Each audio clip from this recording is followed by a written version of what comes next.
Horror कहानियां TV. भविष्यवाणी।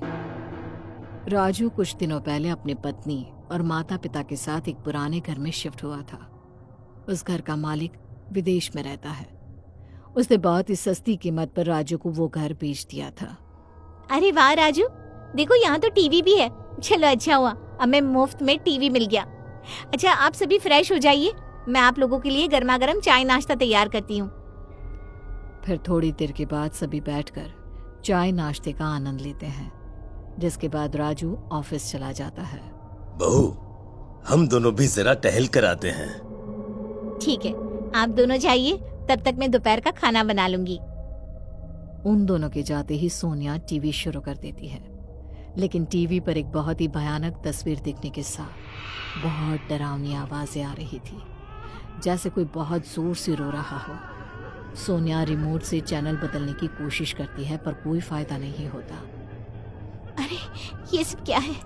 इस टीवी पर तो कोई दूसरा चैनल लगता ही नहीं है। तभी उन्होंने ये टीवी यहाँ छोड़ दिया होगा, बेकार जो है। इतने में ही टीवी पर कुछ पिक्चर दिखने लगती है, जिसमें दो बुजुर्ग रास्ता पार करते हुए दिखाई देते हैं, और अगले ही पल एक कार उन दोनों को टक्कर मारकर चली जाती है।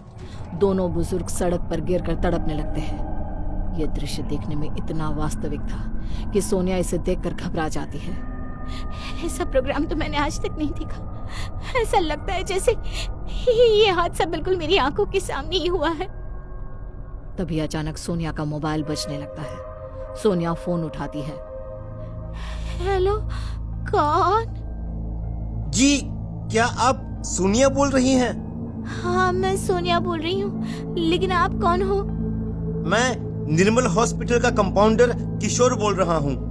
देखिए, आपके सास ससुर का एक्सीडेंट हो गया है, आप जल्दी से हॉस्पिटल आ जाइए। ये सुनते ही सोनिया के होश उड़ जाते हैं। वो उसी वक्त राजू को फोन लगाकर सारी बात बताती है और हॉस्पिटल के लिए निकल जाती है।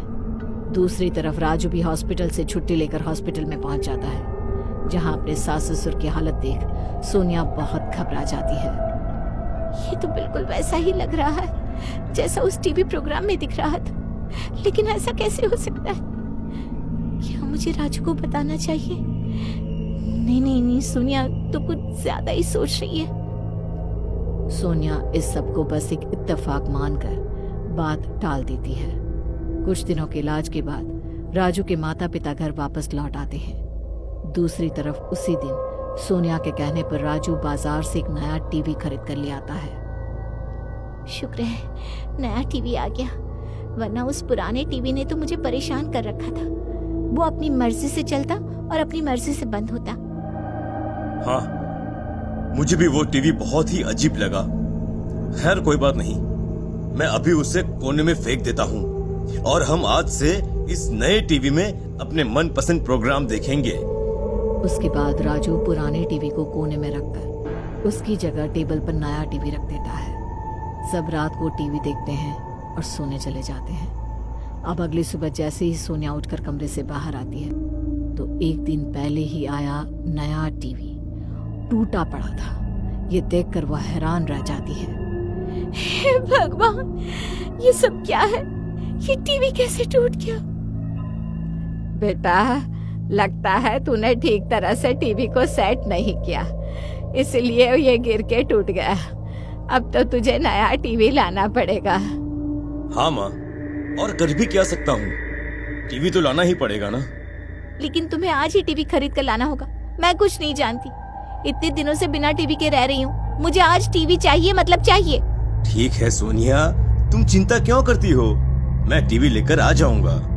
फिर उसी शाम राजू ऑफिस की छुट्टी होने के बाद बाजार से एक और नया टीवी खरीद कर घर ले आता है, पर उसी रात वो टीवी भी टूट जाता है।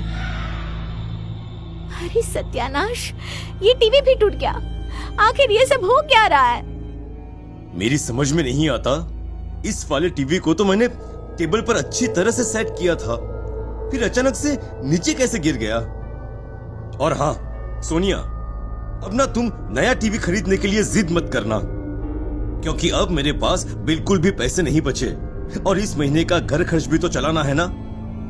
अरे हाँ बेटा, ये बात तो है, अब अगले महीने ही टीवी के बारे में सोचेंगे। ठीक है, मैं अगले महीने तक टीवी की जिद नहीं करूंगी।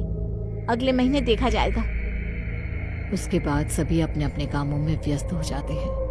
उसी शाम यहाँ तो मोबाइल में इंटरनेट भी ठीक तरह से नहीं चलता, वरना मेरा कुछ टाइम पास तो हो जाता। अब क्या करूं?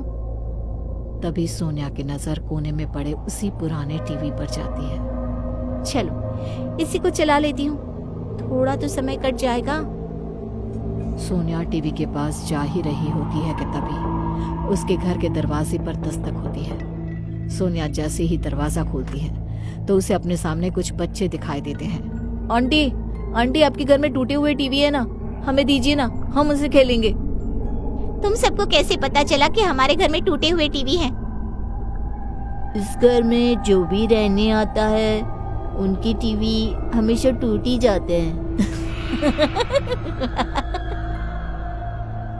चलिए हमें टीवी दीजिए ना। उसके बाद सोनिया दोनों टूटे हुए टीवी उठाकर उन बच्चों को दे देती है और बच्चे हंसते हुए वहां से चले जाते हैं। अजीब बात है, सबके टीवी कैसे टूट जाते हैं? अब सोनिया बात को इग्नोर कर पुराने टीवी को शुरू कर देती है। तभी सोनिया को टीवी में एक बीमार बूढ़ी भिखारन दिखाई देती है जो एक औरत के दरवाजे पर जाकर खून की उल्टियां करते हुए उससे मदद मांगने लगती है। लेकिन थोड़ी ही देर में उस भिखारन की मौत हो जाती है। सोनिया बड़े गौर से ये सब देख रही होती है कि तभी अचानक से उसके दरवाजे पर एक बार फिर दस्तक होती है। इस पर सोनिया जैसे ही दरवाजा खोलती है तो सामने एक बीमार बुढ़िया भिखारन जिसके मुंह से खून बह रहा होता है।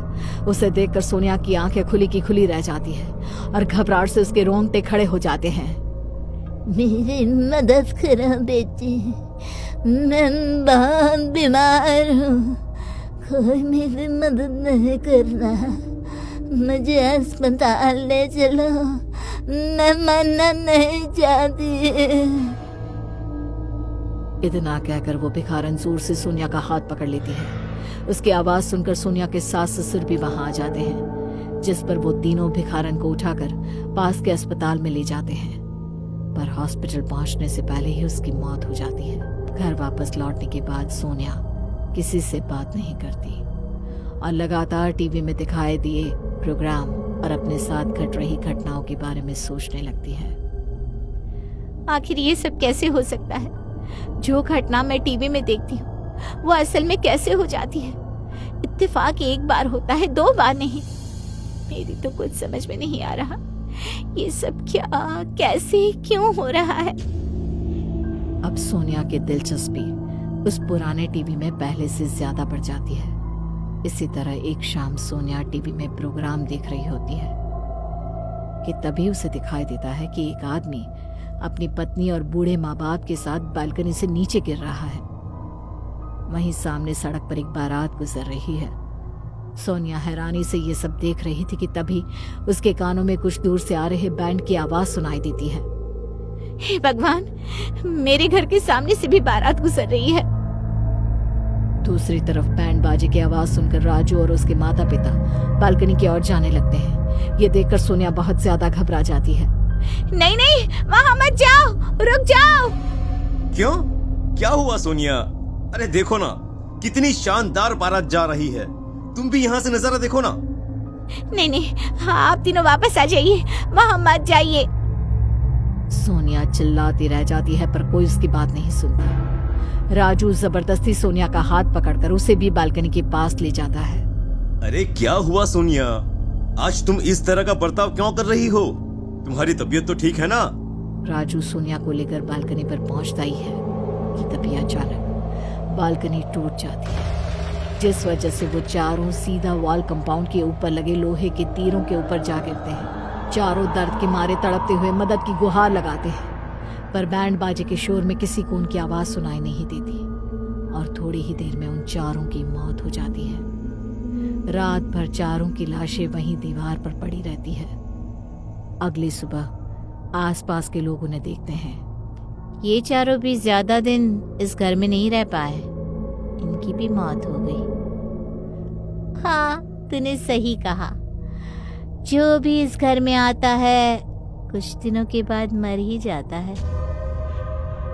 क्या आप टीवी देखना पसंद करेंगे या फिर इस कहानी का अगला भाग? अगर हाँ तो हमें कमेंट करके ज़रूर बताएं।